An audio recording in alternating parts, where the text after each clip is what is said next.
महाराष्ट्रात 15,000 प्लस जागांसाठी लवकरच पोलीस भरतीची जाहिरात येते. बरेचसे विद्यार्थी भरतीच्या तयारीला सुद्धा लागलेत. या भरती प्रक्रियेतला एक महत्वाचा टप्पा म्हणजे मेडिकल टेस्ट.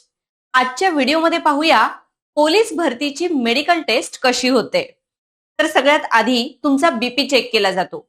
त्यानंतर होते युरिन आणि ब्लड टेस्ट, ही एक नॉर्मल टेस्ट असते. नंतर इयर टेस्ट म्हणजे कानांची तपासणीही केली जाते. तुमची ऐकण्याची क्षमता यामध्ये तपासली जाते. यानंतर आय टेस्ट म्हणजे डोळ्यांची तपासणी. यामध्ये तुम्हाला लांब आणि जवळचं दिसण्यासाठी काही अडचण तर नाही ना, हे पाहिलं जातं. बऱ्याचशा विद्यार्थ्यांना प्रश्न असतो की आम्हाला चष्मा आहे, तर आम्ही भरतीसाठी पात्र ठरतो का?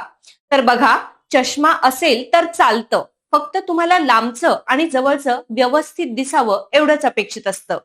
यानंतर रंग आंधळेपणा तपासला जातो. त्यासाठी विशिष्ट एक तपासणी असते. यासोबतच तुम्हाला कुठे फ्रॅक्चर आहे का, यापूर्वी तुमचं कोणतं ऑपरेशन झालंय का, आणि तुमच्या शरीरावर कुठे टॅटू आहे का, हे सुद्धा चेक केलं जातं. तुमच्या शरीरावर जर टॅटू असेल तर बघा, यामध्ये घाबरण्यासारखं काहीही नाही. टॅटू छोटा असेल तर शक्यतो काही अडचण येत नाही आणि तो काढून टाकण्यासाठी सुद्धा तुम्हाला वेळ दिला जातो. मित्रांनो, पोलीस भरतीची तयारी करण्यासाठी इन्फिनिटी अकॅडमीची ऑनलाईन बॅच तुम्ही जॉईन करू शकताय.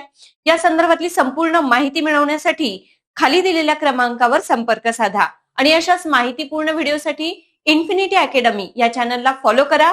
व्हिडिओला लाईक आणि शेअर करायला विसरू नका. धन्यवाद.